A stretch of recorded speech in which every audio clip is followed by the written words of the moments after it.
Hey, Brett Weiss here. Welcome to Tales from a Retro Gamer, episode number 8. Now, as you can tell by the title of the show, and if you've read my books, you know I'm a retro gamer. Hardcore retro gamer. Big fan of the Intellivision, Atari 2600, ColecoVision, Sega Master System, NES, on up, Genesis, PlayStation, you name it. Big fan. However, I also play quite a few of some newer games. I have a Switch. My son has a PlayStation 4. I have a 360. Really like the Wii U, etc., etc. Now, I also play mobile games. I've got an iPhone, and I really liked Candy Crush. I made it to around level 100 or so in Candy Crush. Angry Birds was cool. It kind of reminded me of Smithereens for the Odyssey 2, and Artillery Duel for the 2600 and ColecoVision and computers. Really cool game. And Angry Birds Star Wars was a lot of fun. And those were free games, very cool. If you know me well, you know I'm big into free. Now, the mobile game I played probably the most was Pokemon Go. And if you lived through the summer of 2016 and you were gaming then, or just if you were alive and old enough to read and watch TV or get outside, you know that Pokemon Go was a huge, huge, huge deal. It was a cultural event. Now, I was born in the summer of 1967. That was the summer of love.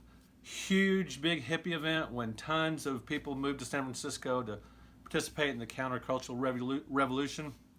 The summer of 2016 was the summer of Pokemon Go. That was a huge cultural event. People everywhere were getting out of their house, getting off the couch, turning off their TVs and going outside and playing Pokemon Go. Now, I got into it, my family got into it, and we would go to local parks. 11 o'clock at night, you'd go to a local park that usually had nobody that late, and maybe a few people during the day. It would be packed with people going around looking for monsters, and parks were Pokestops, church fronts were Pokestops. All over you would see people outside.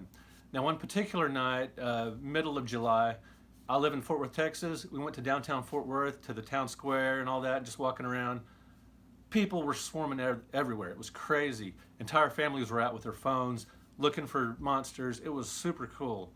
Downtown Fort Worth is really neat. It has a huge Fort Worth Water Gardens, which part of Logan's Run was filmed there. Big Pokestop. JFK, John F. Kennedy, he spent his last night in Hotel Texas in downtown Fort Worth. There's a big memorial, Pokestop.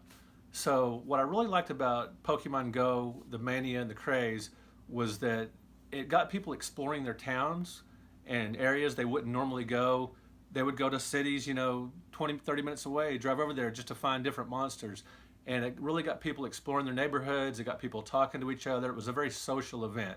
People that wouldn't normally speak to one another, maybe you would just see a stranger in a park and you would talk about different monsters you found or tell them where hot Pokestops were. Certain restaurants would advertise if they were a Pokestop. Very, very cool stuff. I love big positive cultural events like that, especially if it gets people talking to each other, gets people outside. It was awesome. Now, during this time, I was writing for the Fort Worth Star-Telegram. Big, metropolitan newspaper. I loved it. I wrote about movies, books, music, pop culture, entertainment, and a bunch of other stuff.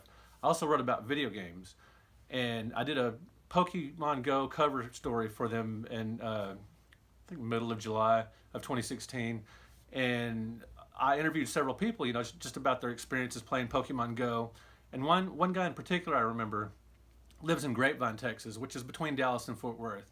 And he talked about it got him out exploring his town as never before. And one of the Pokestops he went to was a Liberty Bell replica that he didn't even know about before that. He thought that was very cool. And he explored downtown Grapevine and just checking out all the different places he'd never been in his own town. And one thing Pokemon Go Mania did, you became an explorer and a vacationist in your own town. It was very, very cool. So this leads me to my recent trip to Chicago. A couple of weeks ago, the middle of June, my wife and I went to Chicago for our 25th wedding anniversary. Now, I'm not going to beat you down with our whole trip, but there are some gaming-related things that happened, so hang on with me. So, for our 25th wedding anniversary, my wife didn't want to take a gaming trip. We do a lot of gaming trips because I'm a guest at a lot of conventions around the country, retro gaming conventions. So, we discussed it, and this was going to be pretty much a gaming-free trip, but trips for me are never 100% gaming free, it turns out. So we get to Chicago. On the way, of course, I take my DS with me, Left the Switch at home, story for another time. But I brought with me the DS Retro Atari Classics collection. Now, that's not the greatest retro gaming collection in the world, but it does have a cool version of Missile Command. Now, Missile Command actually plays pretty well with the DS stylus, so I had a lot of fun playing that. So like I said, not 100% gaming free. Wife's totally cool with the DS, etc., as long as the actual trip wasn't gaming related. However, that all changed. The day we went to explore Grant Park, that's an iconic park in Chicago. It's huge. It's home to the Buckingham Fountain. I mean, this is a beautiful, massive park in Chicago. So we're going to spend one afternoon exploring that. Well, as we're walking up to it, we could hear music in the background, and it kind of sounded familiar. And we're walking up, and the music keeps going through a loop. And I thought, that's odd, and that sounds oddly familiar as well. Well, when we approach the park, we see swarms of people, tons of people, literally tens, as it turns out, tens of thousands of people in Grant Park. And most of them are walking around looking at their phones. And I'm like, we have stumbled into the third annual Pokemon Go Fest in Chicago. I had no idea it was this weekend. Pokemon Go has kind of been off my radar for a couple of years. Didn't expect that at all, but it was very, very cool. There were people in costumes, there was cosplay, Pokemon t-shirts everywhere. Entire families were out looking for Pokemon characters. It was awesome. Some of the people I talked to collected more than 100, in a single day while they were out there. Very, very cool. Once again, families are out, walking around, getting some fresh air, exploring the town, exploring the park, having an absolute blast. There was some stations you could go to. There were training stations and all that good stuff. Big, huge cultural event. It was awesome, and it was so cool just to run into it. Now that same weekend, there was also a Dead and Company concert, which is an offshoot of the Grateful Dead. So there were Deadheads all over Chicago as well, with the tie-dyed t-shirts and all that stuff. So throughout the weekend, it was a strange confluence of Pokemon fans and Deadheads all over the city. It was very cool. The city felt alive. You just felt like something fun and exciting was happening, and it was. Very, very cool. So it was just kind of a bonus to just run across this Pokemon Go Fest. So we hung out there for a while, looked around, just enjoyed, just so many people having a good time. This was the third annual Chicago Pokemon Go Fest. The first one, from what I understand, was very glitch-ridden. A lot of people couldn't hardly find any Pokemon characters. Very frustrated. I even heard there were some lawsuits. The second Pokemon Go Fest, there was rain, but this one was really nice. It was cloudy, but it was in the 70s. And one day was sunny. It was a big 4-day weekend, so it was a very successful Pokemon Go Fest. Very, very cool. I guess third time's a charm.